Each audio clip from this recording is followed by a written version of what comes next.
السلام عليكم ورحمة الله وبركاته. أهلا بكم حبايبي ومتابعيني في أكلة هنية مع حلا. إن شاء الله تعجبكم أكلاتي ووصفاتي. فيديو النهاردة مكملين مع بعض باقي مخبوزات العيد. هنعمل بسكوت اللانكشاير السهل الجميل جدا بأقل وقت وأقل مجهود هتقدري إنك تعمليه. كمان هنعمله بمقادير مظبوطة علشان يطلع ناجح معاكي من أول مرة. ولو عجبك فيديو النهاردة ما تنسيش تدوسي لايك، كومنت حلو منك يشجعني، واشتركي في القناة وفعلي الجرس عشان يوصلك مني كل جديد. وقبل ما نبدأ الفيديو يلا بينا نسمي الله ونصلي على رسولنا الكريم صلى الله عليه وسلم.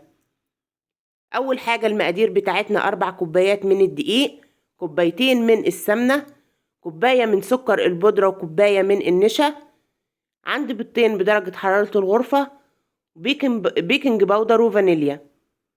زي ما انتوا شايفين أول حاجة هبتدي إن أنا هعملها، هضرب السمنة كويس قوي كده لحد ما لونها بيفتح معايا. هبتدي ان انا انزل الجوانب علشان الضرب يكون كله شكل واحد.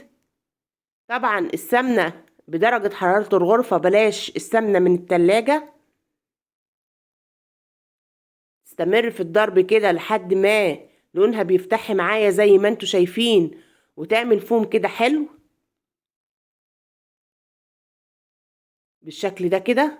طبعا انا المفروض كنت هنزل بالسكر البودرة الاول، انا نزلت بالبيض بالشكل ده كده زي ما انتوا شايفين، بيضة بيضة، وحطيت لها الفانيليا، ونسيت ان انا انزل بالسكر البودرة الاول. طبعا انا كنت خايفة من النتيجة لما بعد كده نزلت بالسكر البودرة، لكن لقيت النتيجة حلوة جدا. ما تفرقهاش عن الترتيب الاصلي لضرب المكونات، انك تضربي السمنة مع السكر الاول. بعد كده هبتدي ان انا اخلط المواد الجافة مع بعض. عندي 4 كوبايات من الدقيق، كوباية من النشا، نص معلقة صغيرة من البيكنج باودر، ورشة من الملح كده بسيطة جدا. انا هنا هبتدي ان انا انزل السكر البودرة واضربه كويس قوي مع البيض والسمنة. طبعا البيض هو كمان بدرجة حرارة الغرفة. هضربه كويس قوي كده وهنزل الجوانب كمان علشان السكر ينضرب كويس مع السمنة والبيض.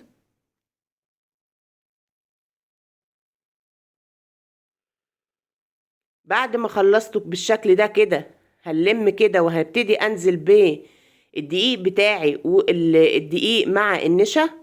طبعا هنزل على دفعتين كده او مرحلتين، هنزل بالدقيق على مرحلتين وابتدي الم العجينة. هنزل بباقي الكمية وهلم العجينة معايا، مش هعجن، انا هلمها بس لحد ما الدقيق بتاعي بيختفي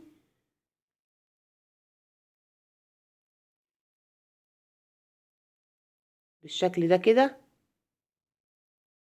طبعا ممكن زي ما اتفقنا الدقيق بلاش تنزلي بيه مرة واحدة وكده. بعد ما لميت العجينة، ده كان شكل العجينة بتاعتي.